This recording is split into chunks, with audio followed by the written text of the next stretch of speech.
Hey, what is going on, everyone? Welcome back to the channel. Thank you for the 1 day patience of coming out with the power rankings. Like the title says, it's better late than never, right?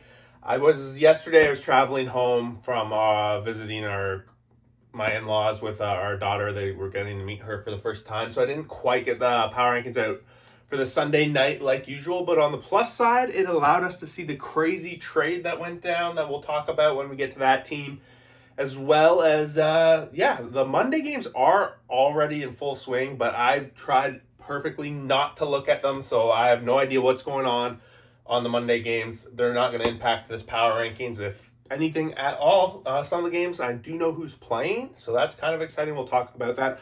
Otherwise, guys, I am on the push to 1,700 subs. I think that's when I'm going to do my next giveaway. So if you are new and have not subscribed yet, please subscribe. Once we hit there, I'll probably be doing a hat giveaway, which is kind of a staple here on the channel. We haven't done one yet this year, so I'm thinking let's set a little bit of a lofty goal. More videos coming this week and everything. Number 30, kicking things off. We're going to keep them at the bottom again. They lost both series again this week, but they did pick up a couple of wins, which I think brought their total to 15. 1-2 against San Fran, 1-2 against Atlanta. In their 2 wins, I do think they got quite a bit of runs too as well. So there is maybe some offense coming alive here.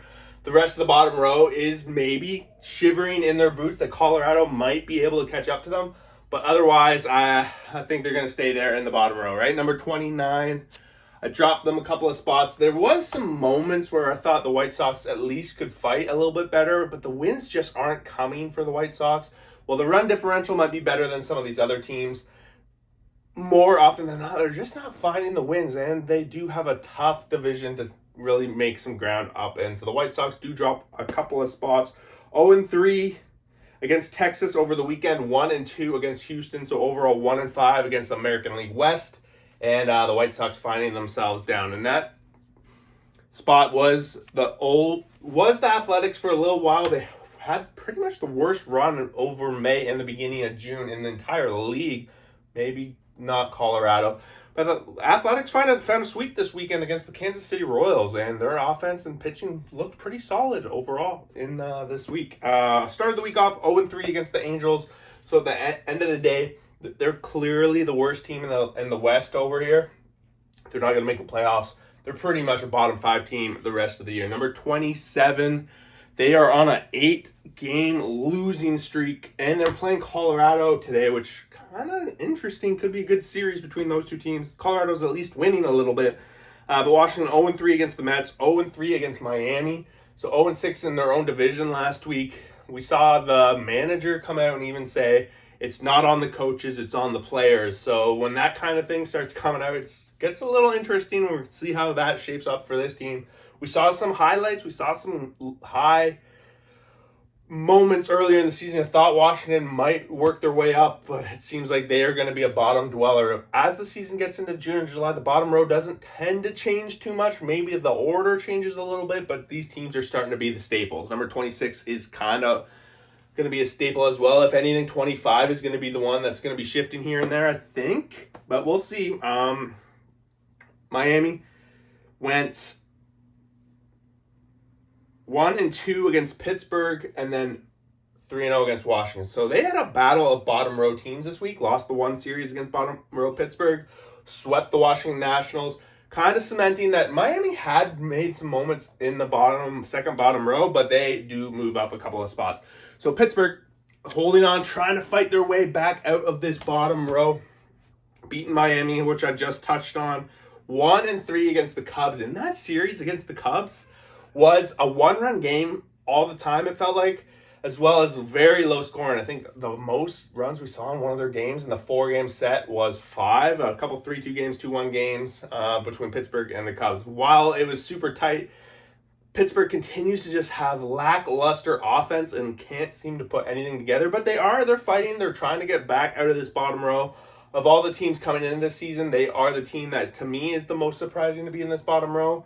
But yeah, number 24, another team that's kind of surprising that they're at this point. The Royals have really just slowly fallen. They are on a 6-game losing streak after being swept completely last week. We talked about Athletics got swept there over the weekend, and then the Yankees also swept them earlier in the week. So the Royals are a little bit of a stumbling here. We saw them not too long ago. They were sitting in a playoff spot. So when you're looking at the standings overall, maybe they're not as low as the board is indicating, but when it comes to power rankings and how they look, the trajectory of this team is looking right now, it is not looking good. It's been a pretty big stumbling block. Number 23. Another team that kind of, if you're just looking at the standings, you might not put them in this situation. Let's start looking a little deeper. Run differential is pretty much one of the lowest in the leagues. They aren't really going to have a chance in their division. While they are fighting with 500, we see them sweep the Athletics. They follow that up with getting swept by Baltimore, a team that they would have wanted to be able to beat, a team that had a struggling season so far, and to be able to do that and move up this board. I think the Angels have this is kind of where I felt like they should be for the majority of the season, but every once in a while they have been going on a run this year and moved up the board. But I think this week is starting to show some teams that had rough months and weeks starting to have a little bit more life again, and you would have expected them to. Number 22, team that haven't really been able to move up while they are maybe finding their ground a little bit. 2-1 against Milwaukee, 2-1 against Colorado. So a winning week. I want to see them build off this week now. We saw a little bit of a momentum a couple of weeks ago, followed up by losing it all and dropping down again. So for them to be able to try and get back in this division race, get back to 500, I think is the number one target for the Braves right now. It won't be hard. Like if they go on a little bit of a run, they got to put a little bit of a win streak together. I think they are very capable of starting to move back up to middle of this board. Number 21, moving up a few spots, one of the higher teams. They were in the bottom row last week. The Orioles are now on pretty much a pretty good streak. 1-2 against Detroit. They went into a rubber match against Skubal, lost that one. That's okay. And then they sweep the Angels. We've now seen them sweep 3 series in the last 6, something like that. It's been a little bit of a winning run for them. And maybe a little bit more what we expected the Orioles to be coming into this year. They really dug themselves a grave early. Being able to dig themselves out of that, might not be able to do it, but they're at least going in the right direction, and there's still a lot of baseball to be played. Number 20, I have the Cleveland Guardians, and this one was hard. I dropped them quite a significant amount of spots, and I often get called out for it with them, but this week was not kind to them. 1-2 against Cincinnati, 0-3 against Seattle, and that Seattle team had been really, really struggling. So to go 0-3 there kind of knocked them down even more. So the Guardians, while their record is still in the standings wise, doing all right, the trajectory and the trend of this team has not been popular with me. And I've had to, this middle of MLB is thick.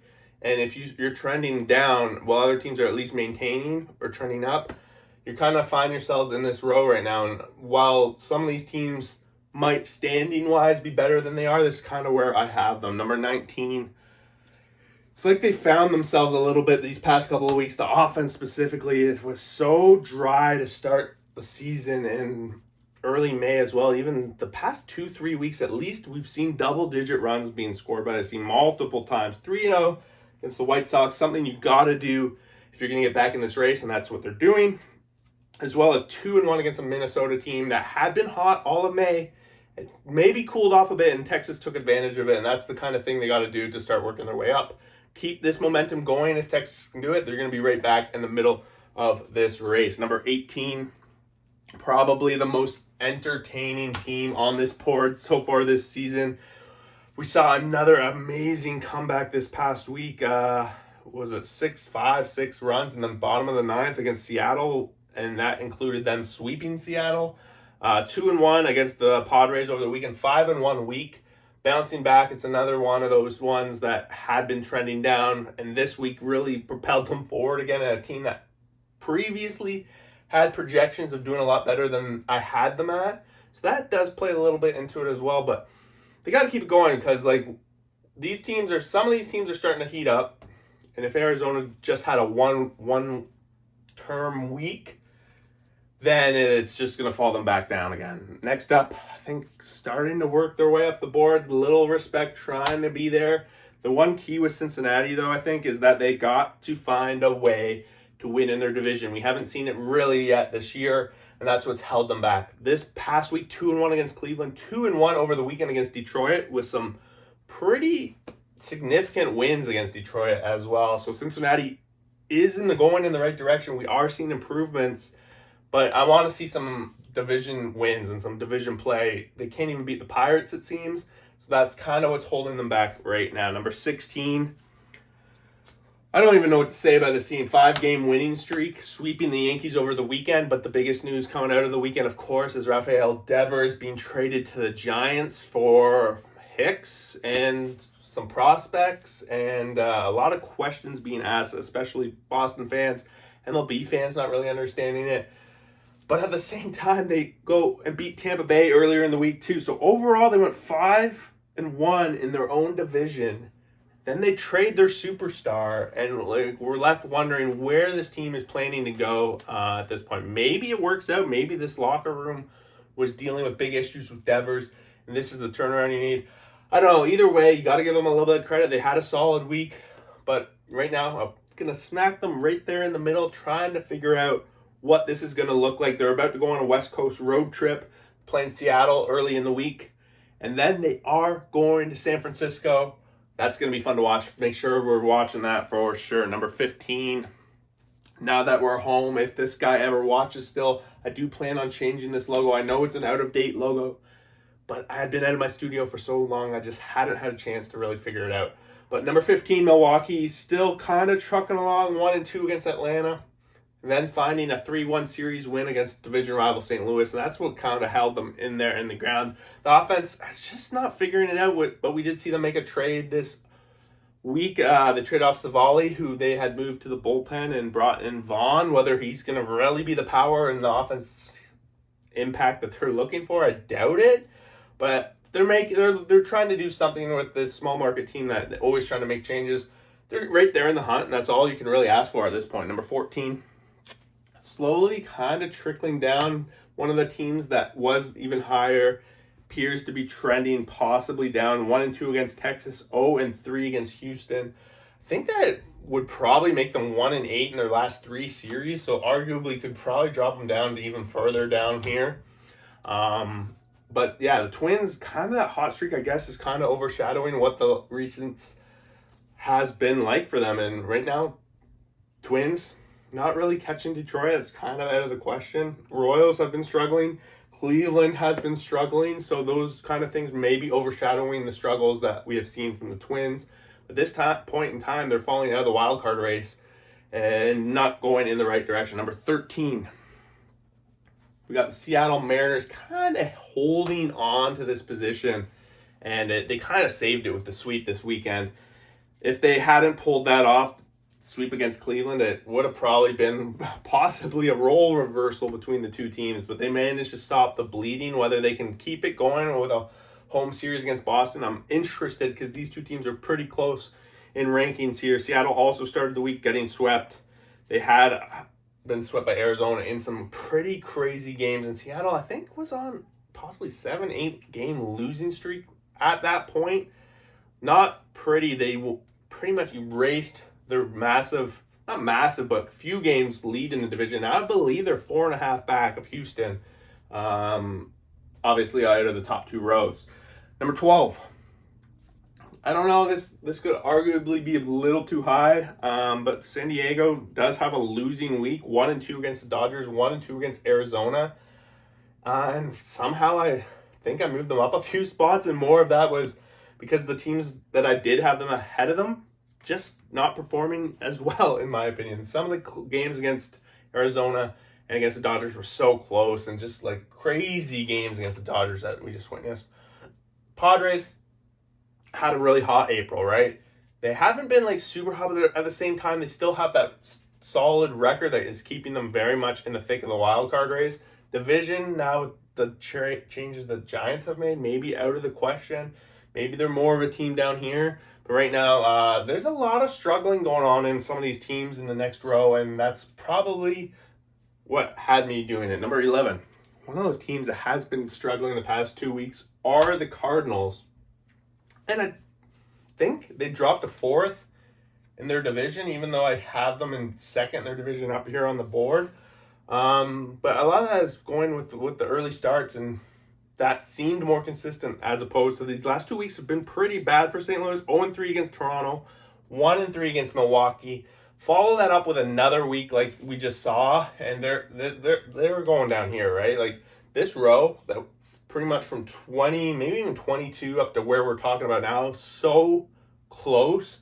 You could make arguments here, there, and everywhere on which team should be in this middling, right? So I think you got to make some decisions at one point or another. St. Louis had the positive side. They were up as high as 8th. They kind of slowly falling back down. I think sometimes it depends on where the trend is, right? Where you're going to end up when everything is middling. That number 10, coming off an atrocious series this weekend, getting demolished pretty much by the Phillies. But they sent out their weak pitching, which is going to be the biggest concern this Jays team has, as well as coming off a sweep of the Cardinals. So it was a 3-3 week overall. Maybe they probably got super lucky. It's not even a maybe. They did get lucky against Cardinals. Could have easily lost that series. Jays are one of those teams, the higher I put them on the board, the worse they tend to do. So do not be surprised if this week is followed up by them dropping far down. The questions of pitching is definitely there for the Jays. The offense seems to have inconsistencies, and some of the injuries of their depth are piling up. We'll see how it goes. Number 10 feels just way too high for that team, but it's just where they are. Number 9. I have the Rays at number 9, and while I think the Jays are too high, it feels like these guys might be too low. I think there's a pretty hard divide right now between 10 and these guys going forward. So the Rays are one of the hotter teams in the MLB, and they had a massive sweep over the Mets this weekend, which I think to most people's surprise might have finally put the Rays on their radar. The Rays have been a little bit on my radar for at least the past few weeks because they just seem to keep finding wins. 1-2 against Boston to start the week. But just what we saw this weekend, I love this team. This team always just seems to have fight, and I don't know what it is about a Rays team, but they just always seem to have it. If it wasn't for some of these other teams, like it feels like the Rays could possibly make an argument for top 6 because they will play every team in this league super well, and it shows with the way they played the Mets. At number 8, I do have those Giants. Just a big trade. I don't even know how else. 1-2 against the Dodgers this weekend, which kind of holds them back. The division, it just always seems to be a little bit out of grasp when it comes to them facing the Dodgers. But to start the week, 2-1 against Colorado. Would have loved to see a sweep. Everyone seemed to be sweeping them, kind of a little bit, but at the end of the day, their pitching has been what's been electric. Just adding Devers, you would expect this offense, just looking at their top 5 guys, just solid lineup. So adding Devers in there, it's going to be good. I'm excited to see how that pans out for this team. Right now, they are definitely NL West contenders now and World Series contenders. If you're a contender in this West, you're always going to be a World Series contender. Number 7, Phillies working their way back up after I pushed them way down after some ugly couple of weeks. They bounced back in a big way, sweeping the Jays 2-1 against the Cubs, who were a top 5 team last week. And Phillies may be finding their way back onto the right track. We see them when they play the weak pitching that the offense really pops off. And we saw it in the series with Toronto. And a big series win against the Cubs as well. Number 6, dropping a couple of spots. I think I had them 4, so they were 6. Maybe they were 5. It doesn't matter. The Yankees getting swept by Boston really set them back. 3-0 against Kansas City. More than anything, that beat Kansas City down, but didn't really elevate the Yankees. So that series against the Red Sox, we haven't seen really the Yankees walk away with their division yet. They haven't had a lot of games, though, it feels like, either in their division. So maybe that's a product of what the new schedule system is like. You don't play as many against your division as you usually do. But it just feels like while they haven't had that time, the AL East always is super competitive. So maybe that's part of it. But right now we're seeing a pretty thickness. I know they have like a 4-game lead over Tampa and the Jays, but it's starting to get a little bit tighter. At number 5, I think we got a new second place in the American League. We do have the Houston Astros, 2-1 against the White Sox, 3-0 against Minnesota, 5-game winning streak and a 4-game lead in the American League West. I wish I kind of took that bet earlier on when they were a few games back in Seattle. It just seems like Houston is doing Houston things. So a little bit of that credit is going in for year after year after year. They're here and finding ways to win this division. So that's kind of playing into why I have moved them up to where they are at number 4. Keeping them there, it's the series gets swept by the Rays. I'm not going to hold one series against too much, and overall they still had a 500 week because they did sweep their rivals in the division, the Washington Nationals. But we got to see, like, there's been times where the Mets have looked very human, and while they are a team that has had some pretty good runs, and I think someone pointed out in the comments last week that they aren't the kind of team that has really put losing streaks together, they got to bounce back. They've been swept by the Rays now 3 games in a row. If it gets piled on, we could be 5-6, and then we have a tight Phillies team right behind them. And while they had started walking away with this division with the Phillies struggling, it's starting to look a little different. Number 3. Took a lot of heat for where I had these guys last week. And mind you, I probably should have them, I would have probably had them still in that same spot this week if the other teams hadn't stumbled so much over the weekend.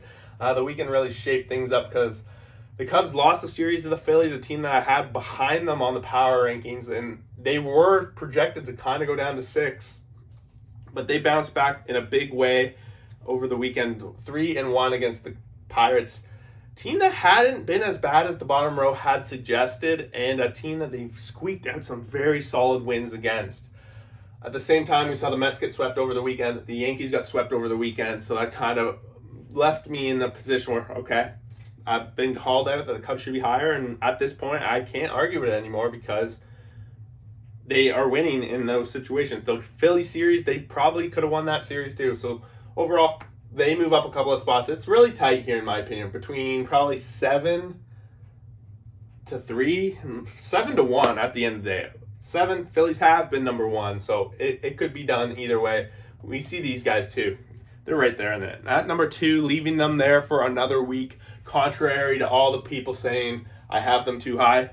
I don't think I do because they still find ways to win, and to me, they're not the full roster, and we're seeing Ohtani. I think he's pitching today for the first time this year, first time in a couple of years, and this team's going to figure it out. They're going to get their roster together, and it's going to be figured out, and then when that happens, I already have them where they should be because they are playing still good baseball. 2-1 against the Padres, 2-1 against the Giants, against 2 top 12 teams on my board, winning in their division. I just don't have any arguments to me that move them down further. Number 1, took me a while to move them here. Now they are here for 2 weeks in a row, and they didn't have a greatest week. And sometimes if you've been a fan of this channel, it's almost like the rank 1 does curse your team a little bit. That's why you don't want me to move them there necessarily if you think I'm having a little bit behind. 2-1 against Baltimore, 1-2 against Cincinnati, 500 a week against 2 teams that were in the bottom half of this power rankings. And as a top 1 team, that's not exactly what you want to do, but at the same time,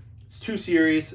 We got to look at the grand scheme of how this team has performed, and they have performed pretty much to an elite level. We see Skubal closing the door against Baltimore. Flaherty's having a great season. They are going to be competitive against every single one of these teams on here, and right now it's a 500 week, and that's pretty much on par with a lot of these guys in the top row right now. We're going to see how it goes forward, and we'll go from there. Thanks for watching, guys. Thank you for waiting 1 extra day for me to power this out. I appreciate it. And don't forget to leave a comment, like, subscribe, all that fun stuff, and we will see you for that next video.